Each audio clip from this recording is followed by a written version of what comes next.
Assalamualaikum warahmatullahi wabarakatuh. Perkenalkan, nama saya Nurdin Escape NS MCAP. Saya merupakan dosen di Universitas Mandala Waluya, Fakultas Ilmu Kesehatan, Program Studi S1 Keperawatan dan Profesi Nurse.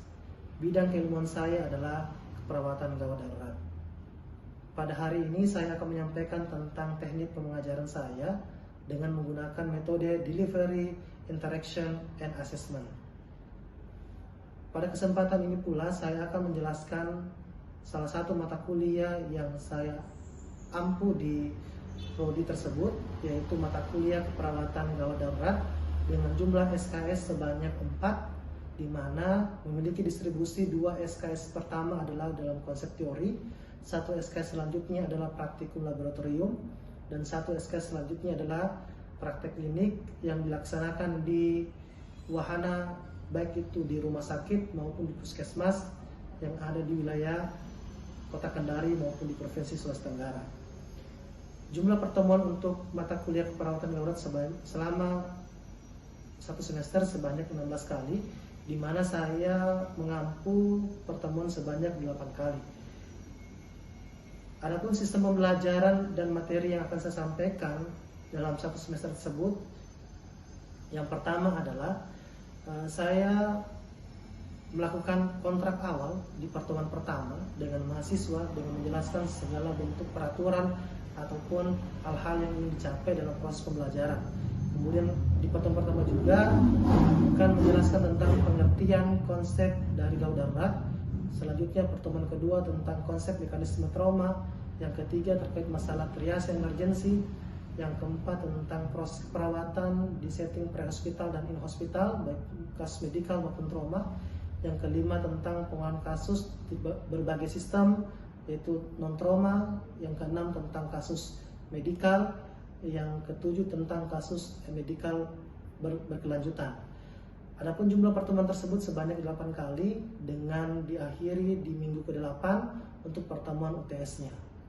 Dalam proses penilaian kepada mahasiswa itu terbagi atas pertama adalah nilai bersumber dari absensi sebanyak 10%, tugas kelompok sebanyak 20%, presentasi performance sebanyak 15%, UTS sebanyak 25%, dan UAS sebanyak 30%.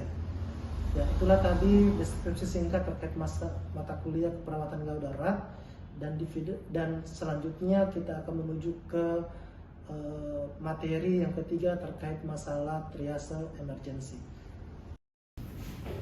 Bismillahirrahmanirrahim. Assalamualaikum warahmatullahi wabarakatuh. Waalaikumsalam warahmatullahi wabarakatuh.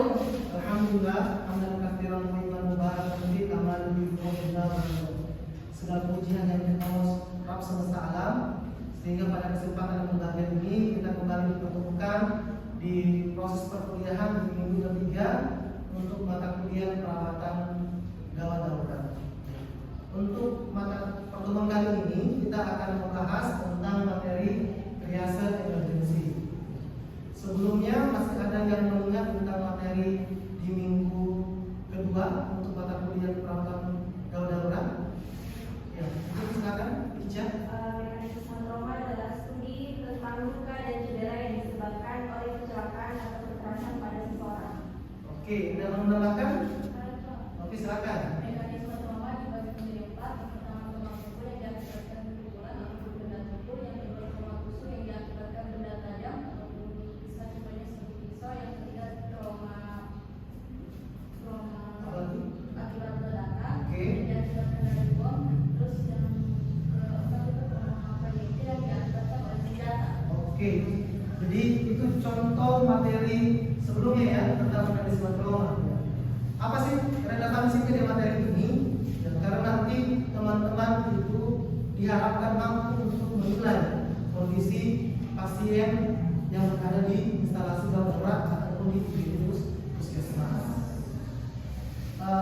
Bagaimana kabarnya hari ini? Baik-baik saja atau ada yang punya masalah atau bagaimana? Oke, jadi alhamdulillah dari semua ya. Ini capaian pembelajaran kita di pertemuan yang ketiga. Jadi CPK-nya adalah mampu menerapkan triase pada pasien di area perawatan gawat darurat dengan nanti indikatornya adalah diharapkan mahasiswa pertama mampu menjelaskan tentang definisi triase, terus tujuan triase dan prinsip triase. Yang kedua adalah mampu menjelaskan jenis, kategori dan proses triase. Ya, karena mata kuliah ini akan memiliki hubungan dengan mata kuliah di semester 6 tentang perawatan bencana. Ini namanya disaster triase. Tapi kita fokus dulu di triase emergency. Kemudian yang keempat, mahasiswa mampu menjelaskan dokumentasi triase. Yang ketiga yang keempat adalah mampu menerapkan penggunaan triase berdasarkan tingkat kewaspadaan. Berarti nanti di poin 4 ini nanti kita akan studi kasus, ya, studi kasus terkait masalah penentuan triase yang paling tepat, yang paling cocok pada pasien di kasus yang ditunjukkan seperti itu.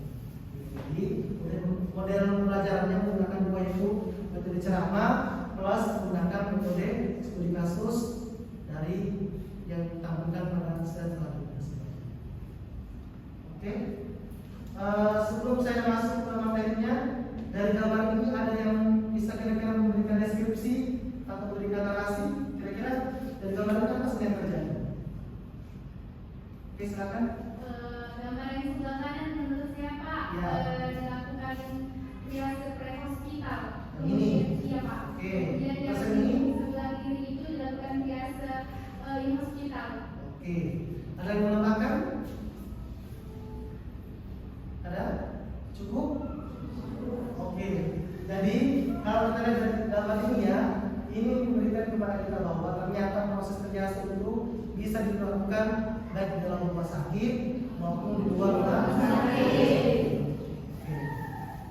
Dan tindakan juga pasti bisa diberikan ya. Tindakan emergensi nanti bisa di luar rumah sakit ataupun di dalam rumah sakit. Ya. Lanjut, sebelum saya masuk di materinya, ada yang mau menjelaskan kepada saya atau memberikan argumentasi kira-kira apa definisi dari triase yang Anda ketahui? Ya, silakan. Triase itu proses penilaian atau pengelompokan Ya. pasien berdasarkan tingkat kegawat daruratan. Oke, ada yang menambahkan atau berbeda? Ya, silakan. Triase ini dilakukan dengan perhatian fungsi dengan survei, Ya. yaitu airway breathing situation, kemudian stability dan exposure. Oke, ada yang menambahkan? Tadi ada berdasarkan penilaiannya, ada berdasarkan pengkategoriannya, ada menambahkan? Ada menambahkan satu orang? Ya, silakan. Menurut saya Pak, triase itu juga berbeda untuk penelitian mengurangi waktu tunggu pasien untuk mendapatkan suatu intervensi. Oke, waktu tunggu sebelum mendapatkan tindakan selanjutnya ya. Coba kita lihat definisinya. Ya. Kalau sudah definisi, dia berasal dari bahasa apa? Bahasa Prancis. Artinya trier ya, memilih. Ketika kita masukkan ke dalam definisi yang lebih lengkap, jadi definisinya adalah ini: dikategorikan berdasarkan kebutuhan klinis pasien, kemudian dengan sumber daya yang ada di rumah sakit. Oke. Plus, ya tadi seperti penjelasan temannya ya, mengurangi waktu tunggu pasien karena kita tidak pernah tahu dan kita tidak bisa memprediksi siapa saja yang akan masuk di IGD dan siapa saja yang akan masuk di IGD baik di puskesmas maupun di rumah sakit. Untuk memudahkan proses nanti tindakan dan mengurangi waktu tunggu ini, dilakukan pengelompokan kondisi keberadaan pasien. Oke, kalau tujuannya jelas ya, kayak tadi dengan temanmu, penentuan prioritas. Jadi maksudnya di sini apa nih? Prioritas kesehatannya apa kira-kira? Yang apa? Iya, diutamakan. Tapi yang paling berisiko mengalami kematian, ya, atau cacat itu yang didahulukan. Ini tapi yang mengurangi tadi tingkat kematian sama meningkat cacat. Ini apa ini? Yang ketiga poinnya apa? Maksudnya seperti apa?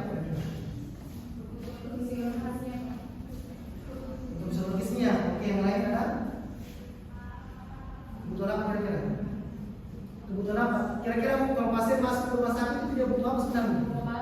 Ya, jadi dia butuh perawatan, butuh pengobatan. Jadi nanti kita tentukan berdasarkan dari proses triage. Kemudian penilaian ini antara valid artinya apa? Bisa menentukan mana yang kondisi darurat, mana yang tidak sedang. Yang terakhir adalah ini mengurangi tadi sesaknya G. Kalau ini yang ketiga prinsip tadi sudah jelaskan di awal ya sama temannya. Jadi ada prinsip primary survey, yaitu yang ini adalah RB.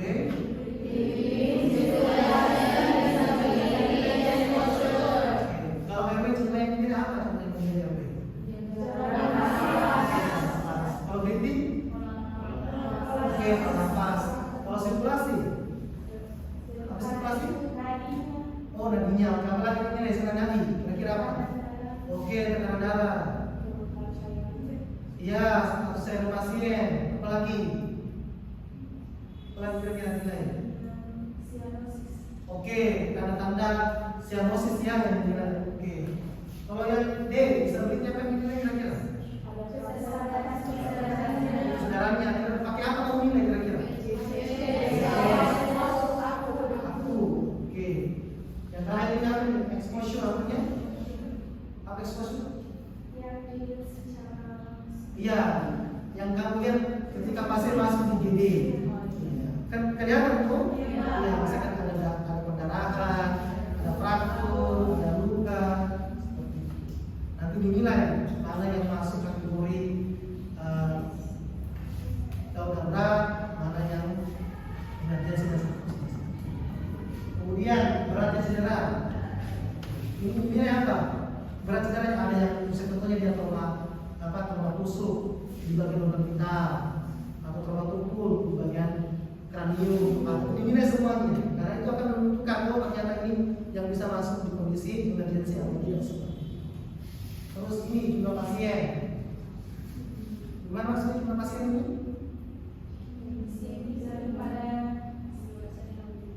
Apa? Kenapa tadi sampaikan? Silakan. Oh ya, jadi kalau di emergency itu idealnya nanti jumlah pasien itu akan sama dengan jumlah petugas kesehatan. Ya kalau nanti kalau disaster berbeda ya, nanti jumlah petugasnya sedikit dibanding ya pasien. Kemudian sarana kesehatan tersedia, maksudnya fasilitas kesehatan fasilitas yang ada di dalam bagian itu harus lengkap. Oke. Tambahan? Kalau di sana sarana kesehatannya terbatas. Oke, jadi nanti kalau di sini sarana kesehatan ini kan jelas kalau rumah sakit itu dibangun, berarti harus melengkapi beberapa sarana ya. Itu harus menyesuaikan nanti dengan jenis triase yang digunakan. Yang terakhir adalah ini nasi ini, kemudian itu berarti yang lebih diutamakan, yang lebih rendah, namanya ya angka kehidupannya. Yang paling berisiko meninggal tadi atau cacat itu yang di sehingga nanti kita bisa memperoleh namanya time saving, stress saving. Tipe-tipenya terbagi 3 ya. Ini sangat mudah. Jadi tipenya adalah yang tidak berlisensi, ini yang berlisensi, ini juga berlisensi plus dengan pelatihan tertentu. Oke, idealnya waktu triase itu adalah kurang dari 2 sampai 5 menit. Oke, kategorinya perbedaannya tipe 1 ini 2, ini 3 kategori, ini 3 sampai 5 kategori. Dari sini kategori triase kira-kira ada yang bisa menjelaskan yang pertama apa kira-kira? Insidental triase artinya triase atau insidental menurut kalian? Silakan. Kalau menurut saya ini triase yang dilakukan sehari-hari, sedangkan triase yang dilakukan saat terjadi kejadian yang wajar misalnya kayak COVID kemarin. Oke, Oke, betul ya. Jadi sehari-hari itu yang mana? Yang tidak sekali lagi jadi. Insidental berdasarkan kasus tertentu. Ya. Oke, ini bisa saya biasa. Ada? Ada yang lain? Iya. Ada yang lain? Apa tuh? Bisa setriasi menurut kamu? Iya, silakan. Disaster triase itu kayak triase yang kita adakan kalau saat bencana. Oke, jadi ini yang digunakan di bencana ya. Nah, terkadang juga disebut dengan namanya pre-hospital triage. Yang ketiga, taktikal military triage. Ada yang mau memberikan tanggapan? Ya, silakan. Triase yang berhubungan dengan adanya perang.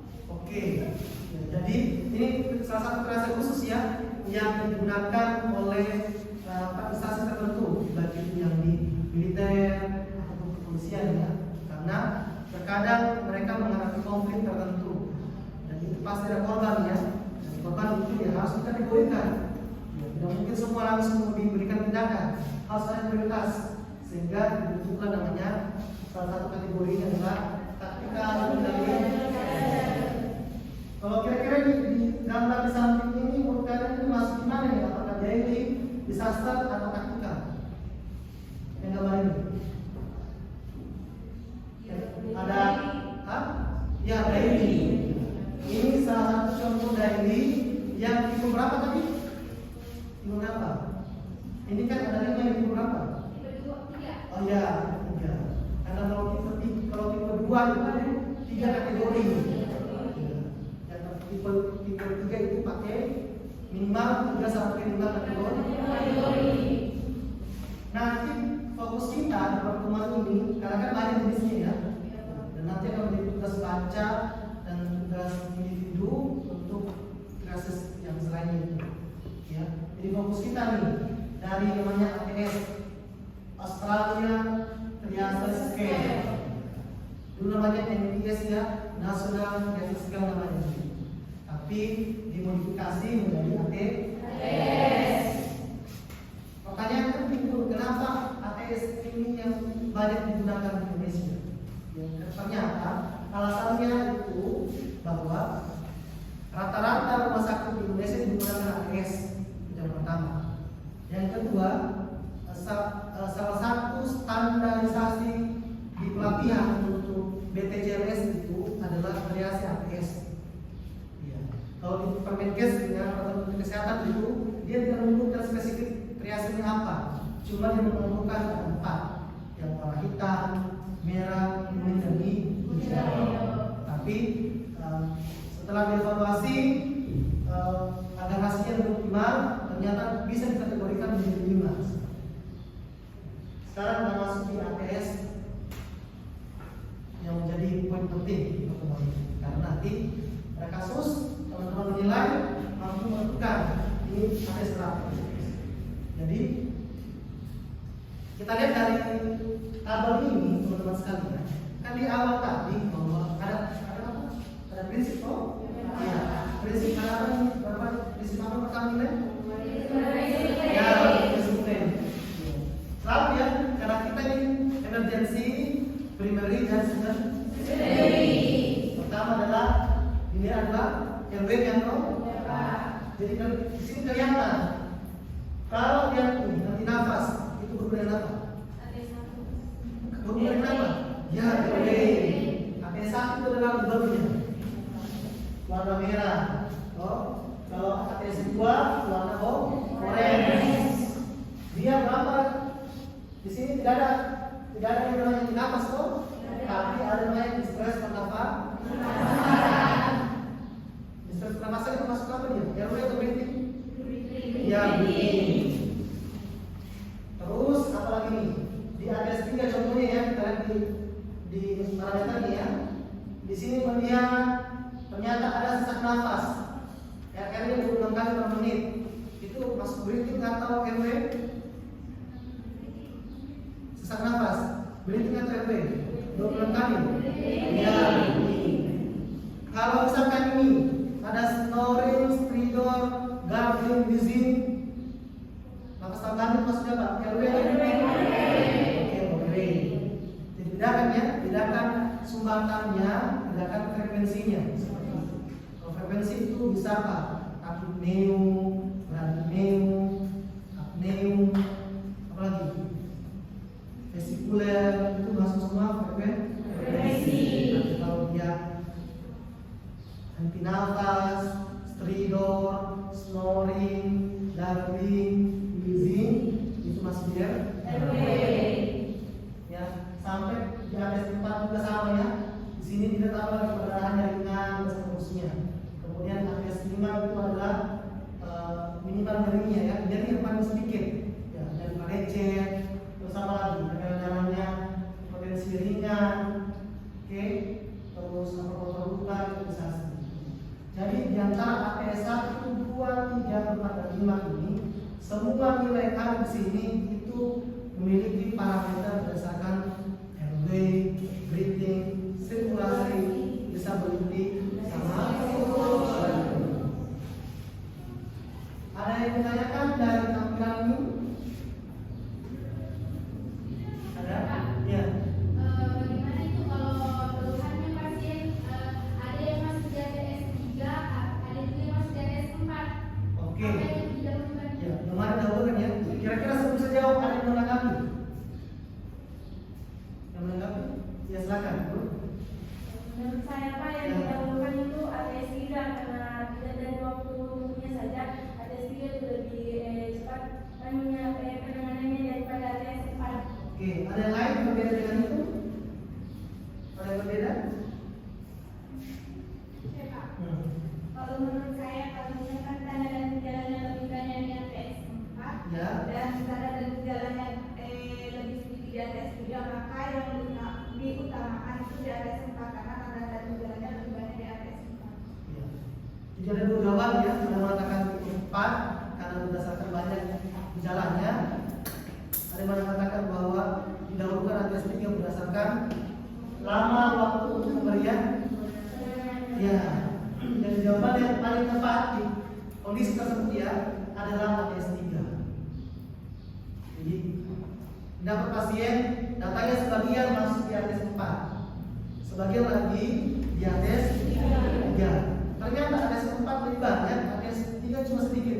Tetap dipilih ATS 3 karena konseptual di awal yang didahulukan yang mana? Yang paling iya. Jadi yang paling pertama adalah yang mengancam jiwa ya. Lanjut, ini prosesnya. Oke, prosesnya terbagi 5 dan subjektif, objektif, kemudian kategorinya, waktunya tidak lebih dari 1 menit dan dokumentasi saya. Ini yang dokumentasinya ya, seperti ini. Jadi namanya siapa, waktunya siapa, tanggal terhitung dan seterusnya. Kemudian ya, sekarang kita masuk di analisis kasusnya. Jadi dari kasus sini, silakan teman-teman memberikan argumentasi kira-kira kasus nomor 1 ini masuk di mana? ATS 3. Oke, yang pertama ATS 3 ya. Oke, alasannya? Alasannya karena dia mengalami diare itu sejak 4 hari yang lalu, kemudian dari AB itu dengan konsisten cair 7 kali gitu. Nah, terus menurut saya kalau sudah 7 kali baru konsistensinya cair dan sudah mengalami dehidrasi. Terus yang di ATS 3 itu Pak ada untuk menentukan ATS 3 itu ada tanda dan gejalanya apabila dari pasien itu dehidrasi. Oke. Lanjut, ada yang lain berbeda? Saya Pak. Kalau saya Pak ATS 1. ATS 1. Alasannya karena di sini menyatakan tidak sadarkan diri. Terus diarenya sudah 4 hari yang lalu, berarti itu Pak sudah lama nih. Ada yang lain? Saya Pak ATS 2. Oke. Alasannya? Karena tekanan darahnya di sini kurang dari 80 pada 50 mmHg. Nah, dari ATS 2 itu dia tekanan darahnya di bawah kurang dari 90. Oke. Berarti kalau ini dan ini tidak mungkin dong? Iya. Ya. Di antara 1, 2, 2 atau 3? Jadi kalau kasus yang ini jawaban yang benar adalah PS2. Iya, PS2. PS2. Alasannya tadi frekuensi nafasnya tadi masih 20 kali per menit. Kalau macam ada snoring, tidur, wheezing, oke. Ya. Tekanan darahnya juga masih bisa terukur ya. Iya, sirkulasinya toh masih ada. Ya. Kalau ATS 3 mungkin sangat-sangat kecil. Ya, sangat kecil ya. Ya. Paling kan kalau bilang 1 atau 2. Tapi ternyata dia tidak memenuhi syarat di ATS 2. Sehingga dipilih di ATS 1 ya, di ATS 2. Kalau kasus nomor 2, ganti yang bisa kan? Menurut saya yang nomor 2 itu akan masuk di ATS 1 karena pasien datang sudah dalam keadaan tidak sadarkan diri dan juga henti nafas dan juga mengalami hujan. Ada yang berbeda? Oh ya sama ini karena kuncinya sudah ada ya? Iya. Ya. Ada, sorry ya, ada henti. Oke, sekarang kasus nomor 3. Ada 1 alasannya? yang dimana kondisi darurat dan memerlukan penanganan segera karena memiliki luka tembak pada dada dan kondisi vital tidak stabil seperti tekanan darah, nadi cepat, dan saturasi oksigen rendah. Oke, ada yang lain? Saya Pak, ATS 3 Pak. 3. Iya Pak, karena alasannya di situ dikatakan SPO2-nya 92%. Oke, ada yang lain? ATS 4 Pak, karena di sini dia mengatakan adanya luka tembak di dada, sedangkan di ATS 4 cedera dada tanpa nyeri tulang rusuk, sedangkan dengan hipertensi juga sedang. Oke, ada yang lain? Ada? Ya. Kalau kita lihat ya, dari kasus ini parameternya ATS 2 itu adalah frekuensi nafas 30 kali per menit. Ya. Tekanan darahnya berapa? Ya, masih bisa ya. Ya. Dan dari kasus ini kemungkinan dia masuk di ATS 2. Oke. Dari sini sudah jelas dengan ATS? Oke, jadi proses perkuliahan kita pada hari ini sangat cukup ya. Teman-teman sudah mampu untuk menilai tingkat kedaruratan pasien berdasarkan kondisi pasiennya, berdasarkan ATS 1, 2, 3, dan 4 dan 5. Insya Allah kita akan ketemu lagi di minggu selanjutnya di hari yang sama, di hari Rabu di jam yang sama ya, dengan materi terkait masalah askep, beberapa contoh aspek perawatan di kondisi kedaruratan baik medikal maupun trauma. Tapi sebelumnya ada tugas baca ya kalian untuk membaca beberapa kreasi kalian. Selain dari ATS kan ada MSI, Manchester, ada Guardian seperti itu. Habis itu nanti dibuatkan laporan secara individu dan dikumpul di pertemuan selanjutnya. Oke? Jelas ya? Ada lagi? Cukup? Cukup. Kita akhir dengan doa Muhammad tulis. Subhanakallahumma wa bihamdik, asyhadu an la ilaha illa anta, astaghfiruka wa atubu ilaik. Wassalamualaikum